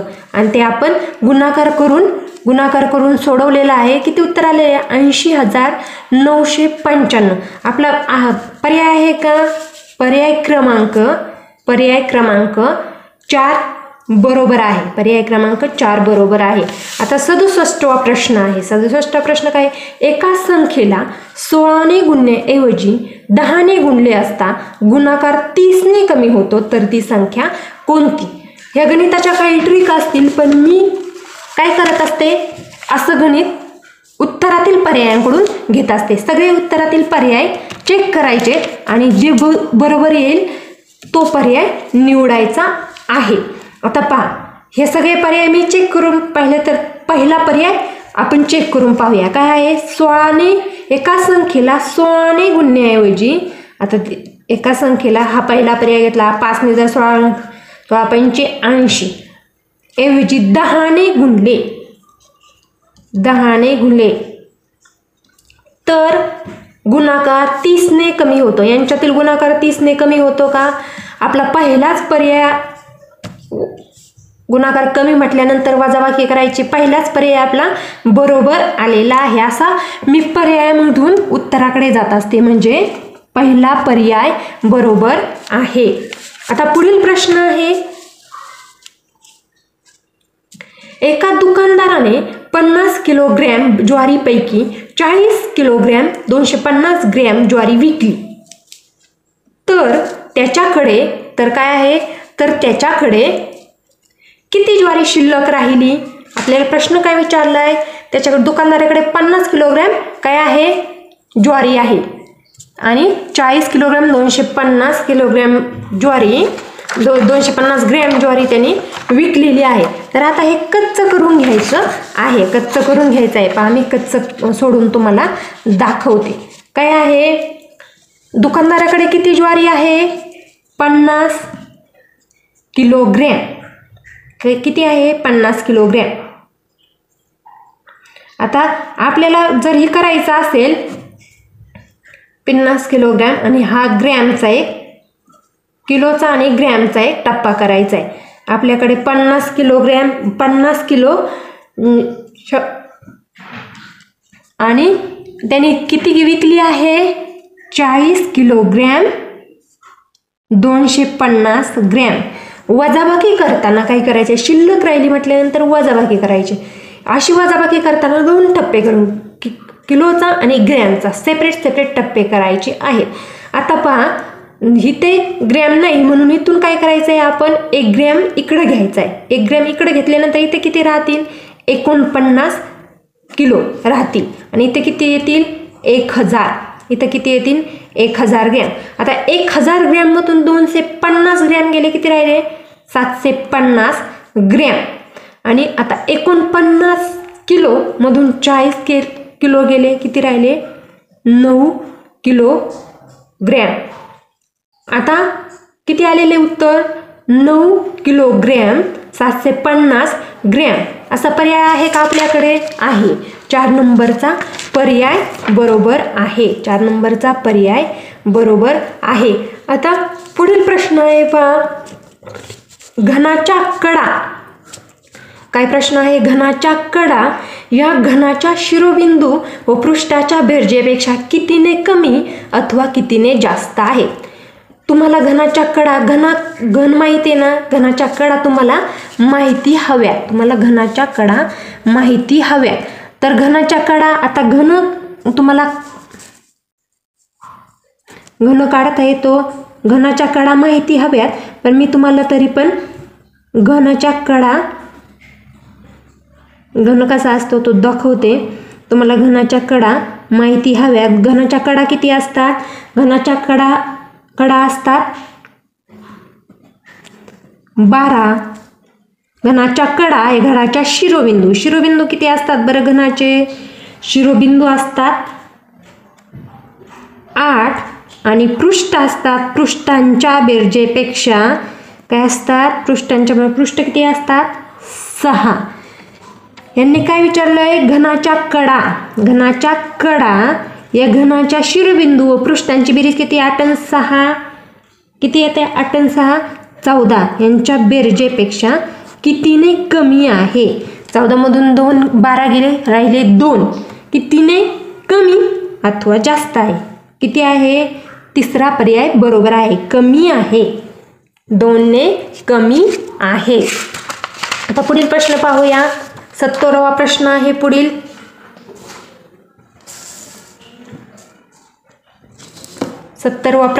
पुढील. खाली दिलेल्या पदावलीतील चौकटीत क्रमाने योग्य चिन्हे येतील. कोणती योग्य चिन्हे येतील? आता ही पदावली दिलेली आहे आणि त्यात कोणती चिन्हे येतील असं विचारलंय. आपल्याला काय करावं लागेल? सगळे ऑप्शन चेक करून पाहावे लागतील. आता सगळे ऑप्शन चेक करून पाहावे लागतील. तर तुम्ही सगळे ऑप्शन चेक करायचे. मी चेक करत नाही. मला माहिती आहे दुसरा पर्याय बरोबर आहे, त्यामुळे मी तुम्हाला सोडून दाखवते. फक्त मी तुम्हाला सोडून दाखवते. आपण काय करायचं आहे? गणितातले आधी मांडून घ्यायचे. 48 दुसरा पर्याय बरोबर आहे. दुसऱ्या पर्यायात मांडतोय आपण 48 भागिले 6. आता 6 अधिक 2 वजा 5 बरोबर 5. आता 6 यांचा आधी भागाकार करून घ्यायचा आहे. आधी भागाकार असेल भागाकार करून घ्यायचा आहे, गुणाकार असेल गुणाकार करून घ्यायचा आहे. 6 8 48 अधिक 2 वजा 5 बरोबर 5. आता यांची बेरीज करायची आहे.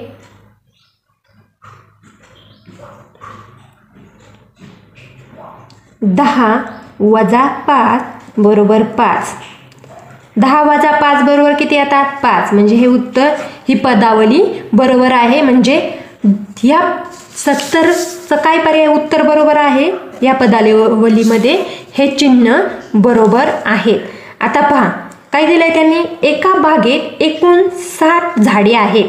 त्यापैकी 1/3 झाडे आंब्याची, 1/2 झाडे नारळाची व उरलेली झाडे फणसाची आहेत. तर बागेत फणसाची किती झाडे आहेत?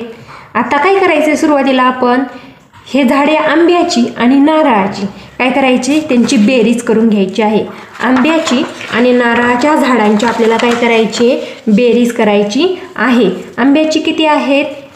1/3 अधिक नारळाची किती आहेत? 1/2. आता यांचा छेद समान नाही, त्यामुळे आपण आधी छेद समान करून घ्यायचा आहे. कसा होईल? 2 ने ह्याला भागायचं आहे, 2 1 2 आणि 2 6 प्लस ह्याला कितीने भागायचं आहे? 3 ने भागायचं. 3 1 3 3 2 6 म्हणजे यांची बेरीज किती येते? 5/6. आता तुमच्या एक लक्षात आलंय का? एकूण झाडे किती आहेत? एकूण झाडे आहेत 60 आणि 5/6 झाडे काय झालेली आहेत? इतर आहेत आणि उरलेली काढायची आहेत. आता 5/6 म्हणजे 5. आपण जर ह्याचे 6 भाग केले, 60चे 6 भाग केले तर 5 भाग कितीचे येतात?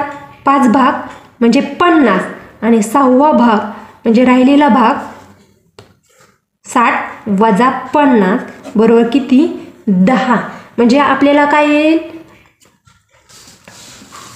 फणसाची झाडं किती मिळतील आपल्याला? 10 झाडे फणसाची आहेत. आता पुढचा 72वा प्रश्न आहे पहा. 72वा प्रश्न काय आहे? 18 गुणिले 4 वजा 6 बॉक्स 70 गुणिले 2 भागिले 2 वजा 4 चौकोनाच्या जागी कोणते चिन्ह येईल? आता या चौकोनाच्या जागी कोणतं चिन्ह येईल असं विचारले. आता चिन्ह आपल्याला यामध्ये सुद्धा पर्यायाची मदत घ्यावी लागेल. पर्यायामधून आपल्याला एक एक चिन्ह टाकून पाहायचं आहे. तर आता आपण हे सगळे चिन्ह तुम्ही टाकून पाहिजेत, परंतु चौथा पर्याय बरोबर हे मला माहीत आहे, त्यामुळे मी डायरेक्ट पर्यायामध्ये उत्तर हा चौथा पर्याय टाकते. 18 गुणिले 4 वजा 6. हे पहा, करून बघायचे आपल्या दोन्ही साईड बरोबर आहेत का.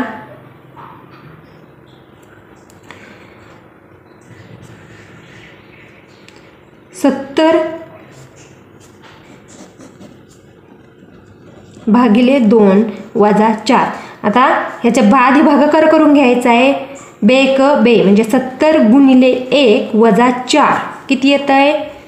70 वजा 4 बरोबर किती येईल 66. आता किती येईल 18 गुणिले 4 72 वजा 6 आणि 72 मधून 6 गेले किती राहतात. 72 मधून 6 गेले 72 मधून 6 गेले राहतात 66. म्हणजे दोन्ही बाजू सारख्या आहेत म्हणजे बरोबरचं चिन्ह येईल. दोन्ही बाजू सारख्या आहेत म्हणून बरोबरचं चिन्ह येईल. यामध्ये आपल्याला दोन्ही बाजू आधी काय करायचे सोडून पाहायच्या आहेत. दोन्ही बाजू आपल्याला सोडून पाहायच्या आहेत. ज्या बाजू मोठी असेल तर मोठे चिन्ह येईल, लहान असेल तर लहानचं चिन्ह येईल. आणि पण या दोन्ही बाजू सारख्या आहेत म्हणून समान चिन्ह येईल. आता 73वा प्रश्न आहे. 2016 साली नाताळची सुट्टी रविवारी आली. कोणवारी रविवारी. 2017 साली महाराष्ट्र दिन कोणत्या दिवशी येईल. आता यामध्ये एक ट्रिक असते पहा. एकाच सालातील नाताळ आणि महाराष्ट्र दिन एकाच दिवशी येतात. इथं जर 2016च असतं तर हे रविवारीच आलं असतं, पण इथे काय दिलंय त्यांनी 2017 साली महाराष्ट्र दिन दिलाय. काही मुलं काय करतील घाईघाईमध्ये दोन्ही एकाच दिवशी असतात मग लगेच रविवारवर हे करून देतील. पण या ठिकाणी व्यवस्थित वाचायचे की 2017 साली महाराष्ट्र दिन विचारलाय म्हणजे 2016 आणि 17 साली महाराष्ट्र दिन विचारायचं एकाच दिवशी आहे म्हणून काय होईल ते 2017 साली एक दिवसाने पुढे म्हणजे एक दिवसाने पुढे सरकतो म्हणून सोमवारी काय येईल सोमवारी महाराष्ट्र दिन येईल. एका दिवसाने पुढच्या सालात म्हटल्यानंतर एक दिवसाने पुढे सरकेल सोमवारी काय येईल महाराष्ट्र दिन येईल. पुढील प्रश्न आहे पहा आता 74वा प्रश्न आहे. 74 खालील चित्ररूप माहितीच्या आधारे खालील प्रश्नांची उत्तरे लिहा. आता प्रश्नांची उत्तरे आवडणारा विषय विद्यार्थी संख्या गणित इथे किती दिले आहेत 5 स्टार दिले आहेत. मराठी 3 स्टार, इंग्रजी 2 स्टार, विज्ञान 4 स्टार. प्रमाण काय आहे एका स्टारला 35 विद्यार्थी. एका स्टारला 35 विद्यार्थी. तर आता ह्याच्यावर आपल्याला गणित सोडवायचं आहे. काय दिलं आहे तक्त्यातील विद्यार्थ्यांची एकूण संख्या किती. आता तक्त्यातील विद्यार्थ्यांची संख्या आपल्याला काढायची आहे म्हटल्यानंतर आता हे स्टार मोजून घ्यावे लागतील. 5 आणि 3 8, 8 आणि 2 10, 10, 10 आणि 4 14, 10 आणि 4 14. आता 14 स्टार आहेत म्हणजे 14 स्टार आहेत म्हटल्यानंतर आपल्याला काय करावे लागेल 35 गुणिले 14 4 पंचे 20 2 4 त्रिक 12 13 14. आता या तक्त्यात काय करायचं आहे आपल्याला तक्त्यातील विद्यार्थ्यांची संख्या मोजून घ्यायची. किती आहे 5 आणि 3 8 आणि 2 10 आणि 4 14. 14 विद्यार्थी संख्या आहेत आणि एका विद्यार्थ्यास 35 प्रमाण आहे म्हणून 35 गुणिले काय करायचं आहे आपल्याला 35 गुणिले 14 करायचं आहे. 14 पाचे 70 14 1 14 किती येतात 490. किती गुणाकार येतो यांचा 490 म्हणजे काय येईल चौथा पर्याय बरोबर येईल. आता पुढचा प्रश्न आहे गणित आवडणाऱ्या विद्यार्थ्यांची संख्या ही इंग्रजी आवडणाऱ्या विद्यार्थ्यांच्या संख्येपेक्षा कितीने जास्त आहे. आता गणित आवडणाऱ्या विद्यार्थ्यांची संख्या आपल्याला बघावी लागेल. गणित आवडणाऱ्या विद्यार्थ्यांची संख्या किती आहे पहा. गणित आवडणाऱ्या विद्यार्थ्यांची संख्या आहे, गणित आवडणाऱ्या विद्यार्थ्यांची संख्या आहे 5. 5 स्टार आहेत, म्हणजे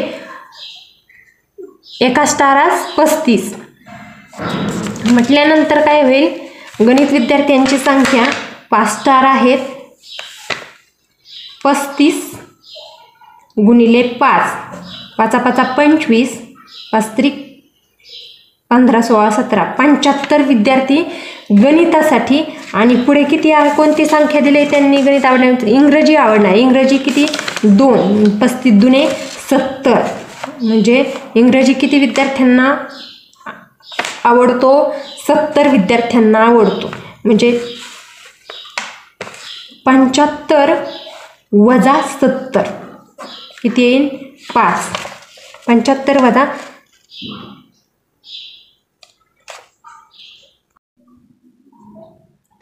प्रश्न 74 ते 75 सूचना. खालील चित्ररूप माहितीच्या आधारे खालील प्रश्नांची उत्तरे लिहा. आता आवडणारा विषय आणि विद्यार्थी संख्या. आता गणितामध्ये 5 स्टार दिलेले आहेत, मराठी 3 स्टार, इंग्रजी 2 स्टार, विज्ञान 4 स्टार आणि प्रमाण आहे 1 स्टारास 35 विद्यार्थी. आता आपल्याला तक्त्यातील विद्यार्थ्यांची एकूण संख्या किती. आता स्टार मोजावे लागतील, त्यासाठी किती 5 आणि 3 8 आणि 2 10 आणि 4 14, 14 आणि प्रमाण आहे 35, म्हणजे 35 गुणिले 14 केल्यानंतर आपल्याला काय येईल, विद्यार्थी प्रमाण येईल. 35 14 5 70, 14 त्रिक 42 7 49, म्हणजे 490, म्हणजे चौथा पर्याय बरोबर आहे. आता 75वा प्रश्न आहे. गणित आवडणाऱ्या विद्यार्थ्यांची संख्या ही इंग्रजी आवडणाऱ्या विद्यार्थ्यांच्या संख्येपेक्षा कितीने जास्त आहे. आता गणित आवडणाऱ्या विद्यार्थ्यांची संख्या पहा किती आहे. गणित आवडणाऱ्या विद्यार्थ्यांची संख्या 5 आहे. 35 5 गुणाकार करून पाहू. 35 5 5 5 25, 2 5 त्रिक 15 16 17 175. गणित आवडणाऱ्या विद्यार्थ्यांची संख्या किती 175. आणि इंग्रजी आवडणाऱ्या विद्यार्थ्यांची संख्या किती आहे 2 आहे. 35 दुने 70, म्हणजे आपल्याला काय करायला दिलं यांनी, गणित आवडणाऱ्या विद्यार्थ्यांची संख्या. गणित आवडणाऱ्या विद्यार्थ्यांची संख्या किती आहे 175. गणित आवडणाऱ्या विद्यार्थ्यांची संख्या किती आहे 175. आणि इंग्रजी आवडणाऱ्या विद्यार्थ्यांची किती आहे 70, म्हणजे मायनस करायचं आहे 105, म्हणजे दुसरा पर्याय बरोबर आहे. दुसरा पर्याय बरोबर आहे. याचप्रमाणे आपण अशा आणखी काही प्रश्नपत्रिका सोडवणार आहे, त्या तुम्ही पाहायच्या आहेत.